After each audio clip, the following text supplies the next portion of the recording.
put to death earthly nature. Patyon nato ang kalibutanong kinaiya. Unsa man nga kalibutanong kinaiya? Sexual immorality, impurity, kaulag, evil desires, and greed.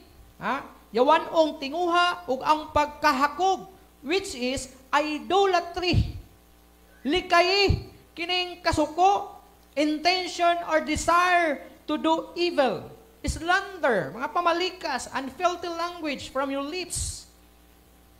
And unsa ang imong dapat isulob? Mao ni ang imong patyon, mao ni ang imuhang biyaan, uli kayan, ug mao kini ang imong isulob: compassion, kaluoy, kindness, humility, gentleness, patience, forgiveness, thankfulness, and love.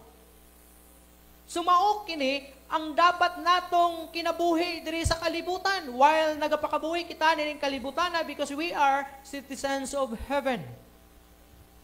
We are here diri sa kalibutan to represent heavens.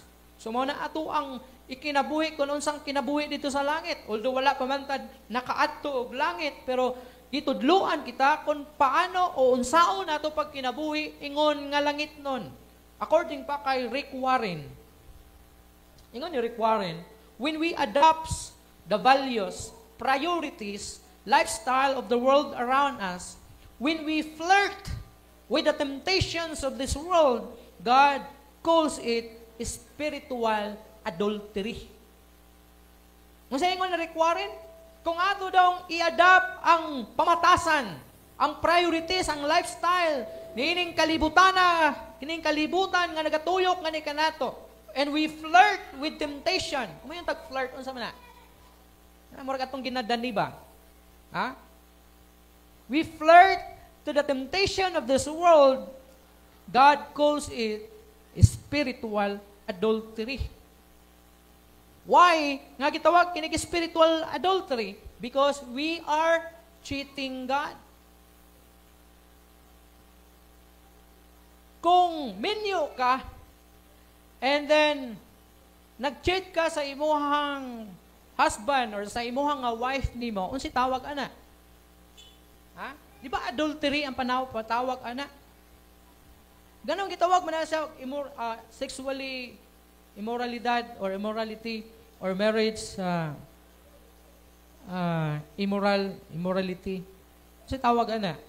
Because you're cheating on your marriage, so you are you are doing adultery because you're cheating on your marriage. The same po na sa Ginoo. Di ba pangasawunon man ta sa Ginoo according sa Bible? Ang atuang groom nato is ang Ginoo. And kung naghimo kita og mga butang, mga buhat nga diin mao kini, pag-apil-apil sa kalihukan ng mga buluhaton, we are cheating on God. Because God calls it spiritual adultery according pa kay Rick Warren. Now this happens when all you want is your own way. Mahitabo kini kung ang imuha lang gusto pagabuhaton is ang imuhang gusto lang nga pamaagi.